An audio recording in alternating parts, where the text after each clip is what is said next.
Assalamualaikum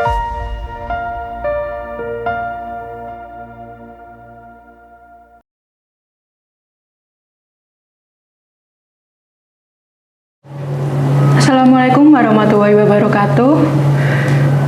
Halo, apa kabar sahabat Bawaslu dimanapun berada? Salam sejahtera untuk kita semua. Berjumpa lagi dengan saya Anis, menemani Anda semua pada program Bincang Demokrasi Kota Wali atau yang bisa disingkat dengan Bingkai Tali.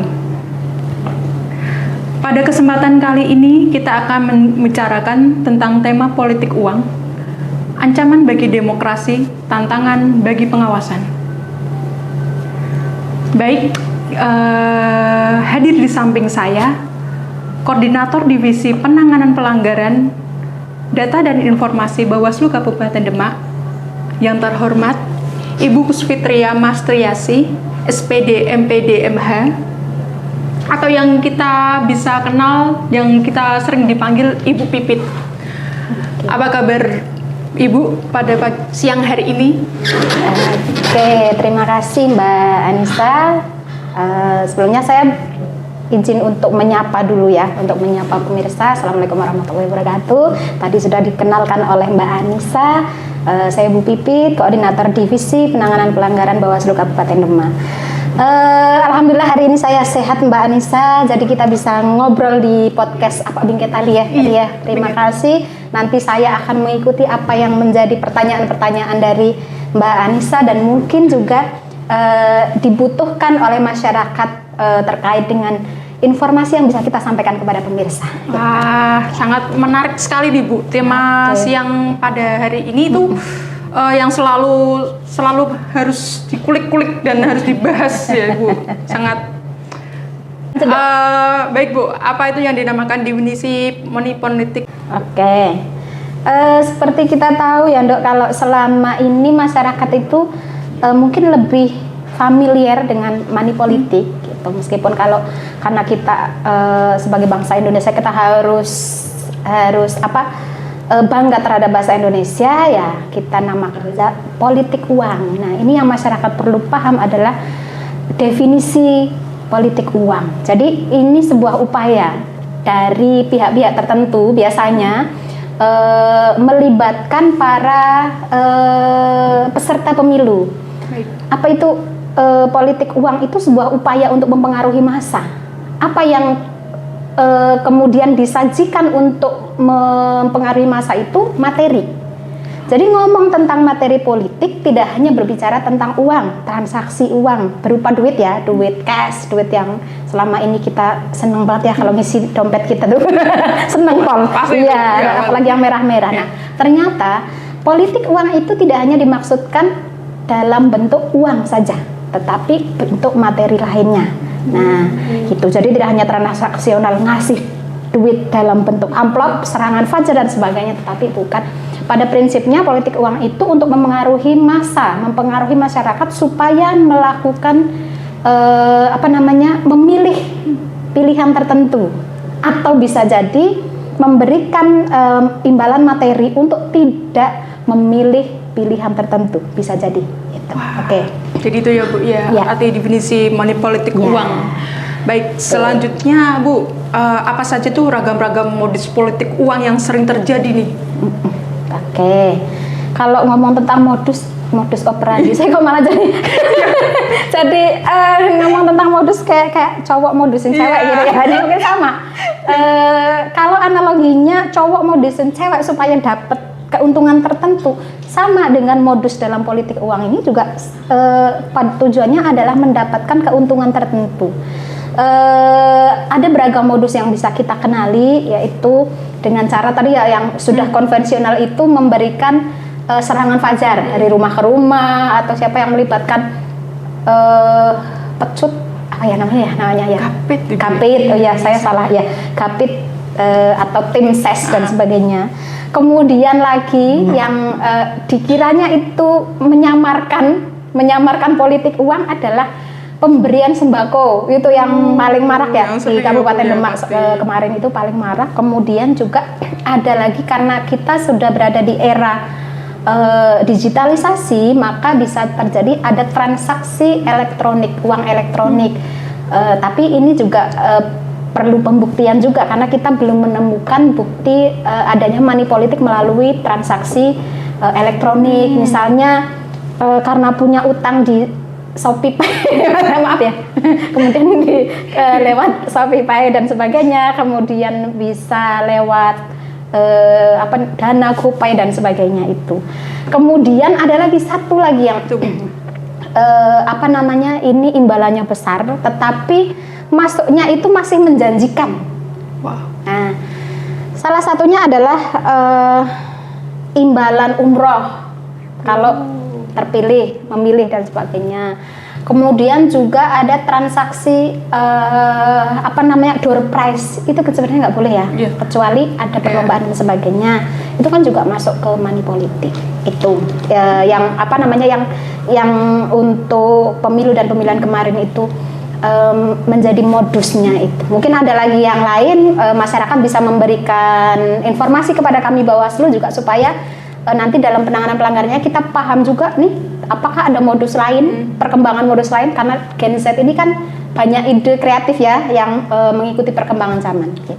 Baik, berarti setiap perkembangan tiap tahun itu pasti akan beda-beda ya Bu. Modus-modus politik pasti, uangnya itu pasti akan beragam, berkembang mengikuti zaman. Baik Bu.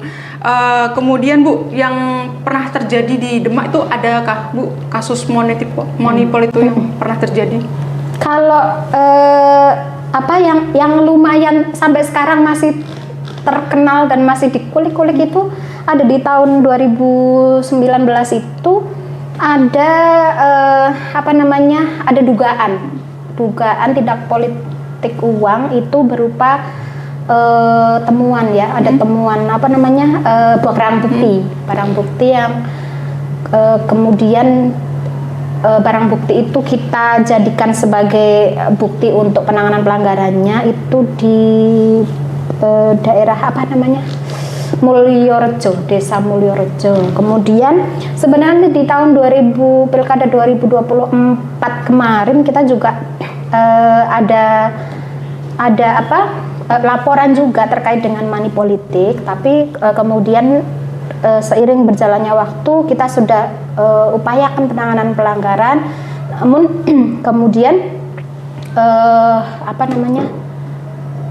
ada kehabisan waktu dan sebagainya, itu akhirnya tidak naik ke tingkat penyidikan, hanya sampai di penanganan di Bawaslu oleh Gakumdu gitu. Oh, jadi berhenti di Gakumdu ya Bu? Iya, berhenti di meja Gakumdu. Kemudian Bu, strategi pencegahan, pengawasan, dan penanganan pelanggaran bagi money politik uang itu apa saja sih Bu? Oke, jadi sesuai dengan tusinya Bawaslu ya, itu kan kita berupaya semaksimal mungkin untuk melakukan pencegahan lebih dulu sebelum kita melakukan penindakan.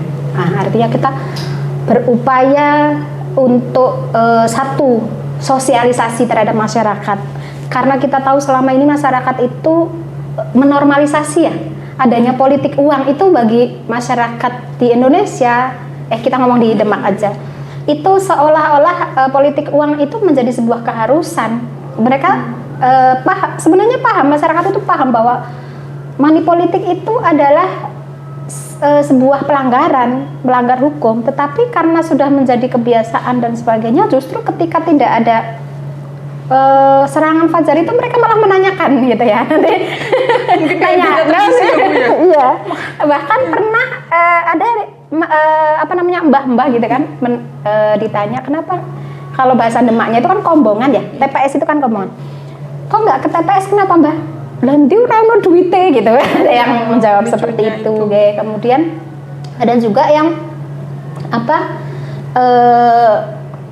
berupa normalisasinya berupa pernyataan bahwa yo namanya nyoblos ya kudune ada semacam transportasi tawong sehari ini kita nggak kerja kayak gitu. Jadi menurut beberapa oknum masyarakat itu politik uang itu ya wes jadi sebuah keharusan, imbal balik atas waktu yang mereka gunakan untuk ke TPS. Kemudian berikutnya memberikan daftar inventaris masalah kepada Bawaslu sesuai dengan tingkatannya, itu bahwa terjadi politik uang di Kabupaten Demak, ada potensinya dan sebagainya itu. Kemudian berikutnya